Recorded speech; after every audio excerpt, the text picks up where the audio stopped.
नमस्कार। आज के इस खास और रोंगटे खड़े कर देने वाले विश्लेषण में आपका स्वागत है। आज हम लोक कथाओं की एक ऐसी डरावनी दुनिया में कदम रखने वाले हैं जहां हमारी रोजमर्रा की सबसे आम और सुरक्षित लगने वाली चीजें अचानक से मौत और खौफ का कारण बन जाती हैं। मतलब जरा सोचिए, जिन चीजों को हम हर दिन इस्तेमाल करते हैं, क्या हो अगर वही किसी अदृश्य खतरे का हथियार बन जाएं। आज हम ऐसी ही दो रोंगटे खड़े कर देने वाली कहानियों की गहराई में उतरेंगे और देखेंगे कि कैसे इंसानी लालच, छोटी छोटी गलतियां और साधारण इच्छाएं एक बेहद भयंकर रूप ले सकती हैं। तो गहराई में जाने से पहले मैं आपसे एक सवाल पूछती हूँ।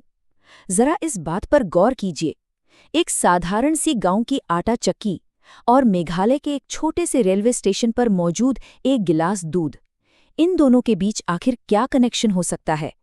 दोनों ही हमारे दैनिक जीवन का एकदम नॉर्मल हिस्सा है ना? लेकिन एवरीडे हॉरर यानी रोजमर्रा के खौफ की इस दुनिया में ये दोनों ही चीजें श्राप और रहस्य का केंद्र बन जाती हैं। अब ये खौफनाक कनेक्शन क्या है, ये आगे की कहानी में एकदम शीशे की तरह साफ हो जाएगा। तो चलिए शुरू करते हैं। आम चीजें, खौफनाक कहानियां। सबसे पहले बात करते हैं हमारे पहले केस की, मुन्ना की मुफ्त आटा चक्की। तो कहानी शुरू होती है मुन्ना से। मुन्ना बेचारा एक बहुत ही गरीब और सीधा साधा मजदूर है। उसकी परेशानियां तब शुरू होती हैं जब लालची सेठ हरबंस लाल उसे उसकी मेहनत के 5,000 रुपए देने के बजाय सिर्फ 4,000 रुपए पकड़ा देता है। अब पैसों की तंगी तो थी ही, मुन्ना अपनी पत्नी का मंगलसूत्र गिरवी रखकर एक चक्की खरीदने निकलता है। तभी रास्ते में उसे दीनदयाल नाम का एक दुकानदार मिलता है जो खुद को बहुत दयालु बताता है और मुन्ना को मुफ्त में एक आटा चक्की दे देता है। एक पल के लिए तो लगता है ना कि वाह, मुन्ना की किस्मत चमक गई, लेकिन असली खेल तो अब शुरू होता है। रात के अंधेरे में चक्की लेकर घर लौटते समय मुन्ना रास्ते में रुकता है और अनजाने में झाड़ियों में छिपी एक चुड़ैल के ऊपर पेशाब कर देता है। मुफ्त में मिलने वाली चीजें कभी कभी कितनी भारी कीमत वसूलती हैं, ये उसका सबसे खौफनाक उदाहरण है। गरीबी और इन छोटी छोटी गलतियों की वजह से एक भयानक अलौकिक शक्ति अब जाग चुकी थी। अब जरा उस जागृत हुई शक्ति की इस चेतावनी को सुनिए। ये मेरी चक्की है, मैं उसकी बोटियां काट कर इसी में पीस दूंगी। बाप रे, ये सिर्फ डराने के लिए कही गई बात नहीं है, बल्कि इस श्राप का एक बहुत ही क्रूर और स्पष्ट नियम है। जो कोई भी इस चक्की का इस्तेमाल करेगा, उसे इस भयानक सजा से गुजरना ही होगा। ये हमें साफ तौर पर बताता है कि अलौकिक दुनिया के नियम हमारे इंसानी तर्कों से बिल्कुल अलग और बेहद खतरनाक होते हैं। और अब देखिए कि ये दहशत कैसे तेजी से बढ़ती है। स्टेप 1, घर में रखी वो चक्की आधी रात को बिना किसी इंसान के अपने आप चलने लगती है। जाहिर है, खौफ में आकर पंडित रामनाथ को बुलाया जाता है। और यहाँ आता है स्टेप 2। पंडित जी घर को शुद्ध करने के लिए हवन की कोशिश करते हैं, लेकिन लकड़ियां आग पकड़ने से ही साफ इनकार कर देती हैं। कोई भी पूजा काम नहीं आती। और फिर आता है स्टेप 3, सबसे भयानक पल। पंडित खुद को एक कमरे में चक्की के साथ बंद कर लेते हैं। रात भर कमरे से खौफनाक आवाजें आती हैं। अगली सुबह जब गांव वाले दरवाजा तोड़ते हैं तो उन्हें क्या मिलता है? पंडित का सिर कटा हुआ धड़। इंसान के बनाए बचाव के सारे तरीके यहां पूरी तरह से फेल हो जाते हैं। लेकिन इस खौफ के पीछे का असल कारण क्या था? आइए देखते हैं। 25 साल पुराना खौफनाक सच। पंडित के बेटे रावल द्वारा एक बड़ा यज्ञ करने के बाद आखिरकार वो चुड़ैल सामने आती है और यहीं से इस पूरी कहानी का नैरेटिव पलट जाता है।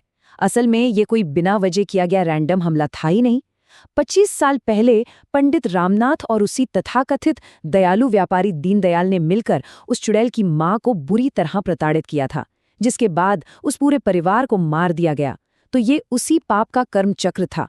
यह उसी अन्याय का नतीजा था कि आज वह शक्ति रामनाथ का सिर धड़ से अलग करने के लिए वापस आई। कहानी तब जाकर खत्म होती है जब सच्चाई जानने के बाद गांव वाले खुद दीनदयाल को फांसी पर लटका देते हैं। इसके बाद ही उस चुड़ैल को शांति मिलती है। मतलब यहाँ हमें न्याय का एक बेहद डार्क और खौफनाक रूप देखने को मिलता है। तो यहाँ एक दिलचस्प बात नोटिस करने वाली है। मुन्ना की इस कहानी में जो प्रतिशोध था वो पूरी तरह से टारगेटेड था। चक्की से जुड़ी शक्ति सिर्फ उन लोगों से बदला ली रही थी जिन्होंने 25 साल पहले पाप किया था।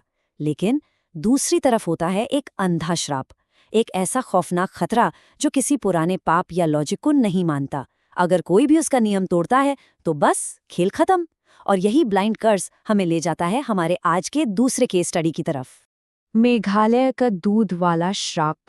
ये दूसरी कहानी हमें ले जाती है नॉर्थ ईस्ट भारत, मेघालय के एक बेहद सुदूर रेलवे स्टेशन वाले गांव में।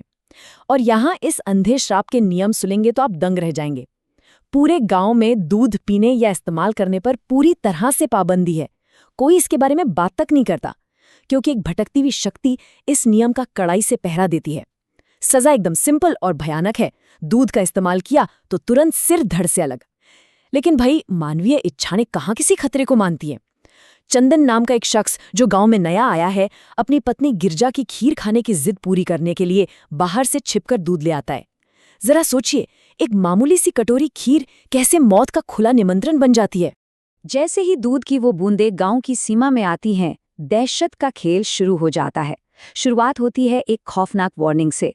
रात के अंधेरे में बेडरूम की छत से अचानक रहस्यमय ढंग से दूध टपकने लगता है, वो भी सीधा गिरजा के माथे पर। और फिर हिंसा भड़क उठती है। चंदन का पड़ोसी आनंद, जो शराब के नशे में धुत था, बारिश में एक पेड़ के पास पेशाब करने रुकता है और तुरंत उसका सिर काट दिया जाता है। और बात यहीं खत्म नहीं होती।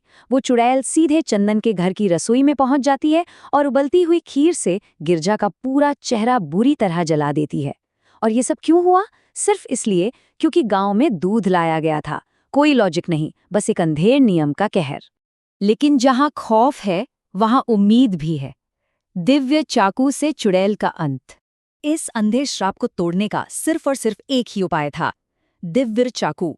ये गांव के मंदिर में रखा एक पवित्र और पौराणिक हथियार है। और नियम ये है कि इस विशिष्ट हथियार से उस शक्ति को तभी नष्ट किया जा सकता है जब इसे सीधा उस चुड़ैल के पेट में घोंपा जाए। मतलब तरीका बहुत ही सटीक है, लेकिन ऐसा करना किसी भी इंसान के लिए कितना खतरनाक साबित हो सकता है, ये तो आप समझ ही सकते हैं। अब यहाँ चंदन एक जबरदस्त और रिस्की प्लान बनाता है। वो जानता था कि चुड़ैल इस दूध की मना की गई सुगंध से खींची चली आएगी, तो वो क्या करता है, भारी मात्रा में दूध से मिठाइयाँ पकाना शुरू कर देता है। और जैसे ही वो वर्जित सुगंध हवा में फैलती है, चुड़ैल सीधे घर में आ धमकती है। यहाँ चंदन पूरी फुर्ती से एक मोटी चादर उस चुड़ैल के ऊपर फेंककर उसे फंसा लेता है और बिना एक भी सेकंड गवाए उस दिव्य चाकू को सीधे उसके पेट में घोंप देता है। ये बिल्कुल एक टैक्टिकल, सोच समझकर सेट किया गया ट्रैप था। और इसके बाद जो होता है वो किसी चमत्कार से कम नहीं। जैसे ही उस खौफनाक चुड़ैल का अंत होता है, वो श्राप पूरी तरह से टूट जाता है। गिरजा का वो बुरी तरह जला हुआ चेहरा पलक झपकते ही बिल्कुल ठीक हो जाता है। और सबसे बड़ी बात, जिन ग्रामीणों के सिर काट दिए गए थे, वे भी वापस जिंदा लौट आते हैं। मतलब जैसे ही बुराई को जड़ से उखाड़ा गया, उसका फैलाया हुआ सारा का सारा विनाश अपने आप रिवर्स हो गया। तो इस सब का मतलब क्या है? आइए देखते हैं इन कहानियों का मुख्य सार। अगर हम इन दोनों को आमने सामने रखकर देखें तो असल में हमें क्या समझ आता है? एक तरफ आटा चक्की की कहानी हमें एक कड़ी चेतावनी देती है कि पुराने पाप, छिपा हुआ लालच और दूसरों के साथ किया गया अन्याय कभी खत्म नहीं होता। वक्त आने पर वो सूद समेत अपनी कीमत वसूलता ही है। और दूसरी तरफ एक गिलास दूध की कहानी हमें दिखाती है कि भले ही खौफ कितना भी अंधा और इलॉजिकल क्यों न हो, इंसानी हिम्मत, सही रणनीति और सच्ची आस्था की ताकत से किसी भी अजेय लगने वाली शक्ति को धूल चटाई जा सकती है। और अब आखिर में मैं आपको एक सवाल के साथ छोड़ना चाहती हूँ। क्या वाकई ये सिर्फ गांव देहात में लोगों को डराने के लिए गढ़ी गई आम भूतों की कहानियां हैं, या फिर ये समाज का वो डार्क कल्चरल आईना है जो हमारे छिपे हुए पापों, हमारे लालच और हमारी कमजोरियों को एक खौफनाक शक्ल में हमारे ही सामने लाकर खड़ा कर देती हैं? सोचिएगा जरूर। आज के इस विश्लेषण में हमारे साथ जुड़ने के लिए बहुत बहुत शुक्रिया। चीज़ों को गहराई से समझने का हमारा ये सफ़र ऐसे ही चलता रहेगा।